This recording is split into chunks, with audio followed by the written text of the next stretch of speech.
दूसरी बात ये कही थी कि मंदिर को तोड़कर कभी मस्जिद नहीं बनवाई। बाबरी मस्जिद को बाबर उसके सपे सलार मीर बाकी ने तामीर 1992 को गैर संवैधानिक तरीके से मस्जिद को ढाया। जो बाबरी मस्जिद का जो फैसला हुआ था वो सबूतों की बुनियाद पर नहीं हुआ था बल्कि आस्थे की बुनियाद पर हुआ था। जब राम मंदिर के ऊपर फैसला आ ही गया, जब सुप्रीम कोर्ट ने सुना ही दिया तो हमें इसको तस्लीम कर लेना चाहिए। अस्सलाम वालेकुम वरहमतुल्लाहि वबरकातुहू। जैसा कि आपको पता है कि 22 जनवरी को राम मंदिर का उद्घाटन होने जा रहा है। इसमें हमें क्या करना चाहिए, क्या नहीं करना चाहिए, तो सोशल मीडिया के ऊपर बहुत सारी फेक अफवाहें फैलाई जा रही हैं। बहुत सारे लोग वीडियो बनाते हैं फॉलोअर, लाइक, सब्सक्राइबर लेने के चक्कर में 22 जनवरी को हमें अपनी मस्जिदों को आबाद करना चाहिए, अपनी मस्जिदों को ईद की तरह बना देना चाहिए। नबी सल्लल्लाहु अलैहि वसल्लम की तालीम तो ये है, हमें अपनी मस्जिदों को 5 टाइम आबाद करना है। हमें अपनी मस्जिदों में 5 टाइम जाना है और उसमें हमें अल्लाह रब्बुल इज्जत दुआएं मांगनी है। अल्लाह हमारे हिंदुस्तान के अंदर अमन सुकून अता फरमा, हमारे हिंदुस्तान के अंदर भाईचारगी अता फरमा। हम इन बातों को अगर सोशल मीडिया के ऊपर डाल रहे हैं तो लोग एक ख़ास दिन को मुकर्रर कर लेंगे और एक बिदात का रास्ता खुल जाएगा। जब राम मंदिर के ऊपर फैसला आ ही गया, जब सुप्रीम कोर्ट ने सुना ही दिया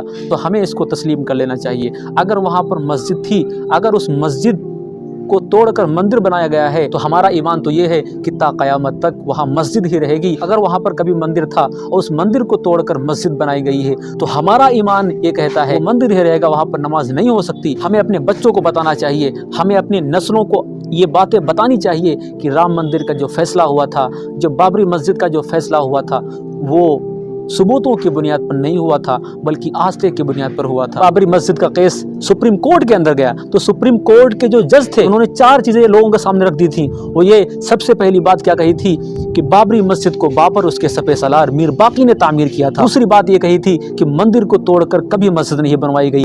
तीसरी बात ये सुप्रीम कोर्ट के जज ने कही थी 1949 को उसके अंदर कोई मूर्ति पैदा नहीं हुई थी, कोई रामलला पैदा नहीं हुए थे, बल्कि वहाँ गैर संवैधानिक तरीके से वहाँ पर मूर्ति रखी गई। चौथी बात सुप्रीम कोर्ट की जज ने ये कही थी 1992 को गैर संवैधानिक तरीके से मस्जिद को ढाया गया। मैंने तो आपको सिर्फ 4 चीज़ें बताई हैं जो कि सुप्रीम कोर्ट के जज ने कही, बल्कि इसके अलावा और बहुत सारी चीज़ें आप यूट्यूब के ऊपर सर्च कर सकते हैं, आपको वहाँ सब मिल सकता है। ये सब चीज़ें होने के बावजूद हमने सब्र किया, हमने सब्र का दामन थामा। हिंदुस्तान के अंदर अमन सुकून पैदा करने के लिए हम लोगों ने अपनी मस्जिद को राम मंदिर में बदल दिया। इससे बड़ी कुर्बानी क्या हो सकती है मुसलमानों? मुसलमान भाइयों से कहना चाहता हूँ, अपने नौजवानों से कहना चाहता हूँ कि हमने अपनी मस्जिद को छोड़ा, हमने अपनी मस्जिदों को वीरान किया, खाली किया।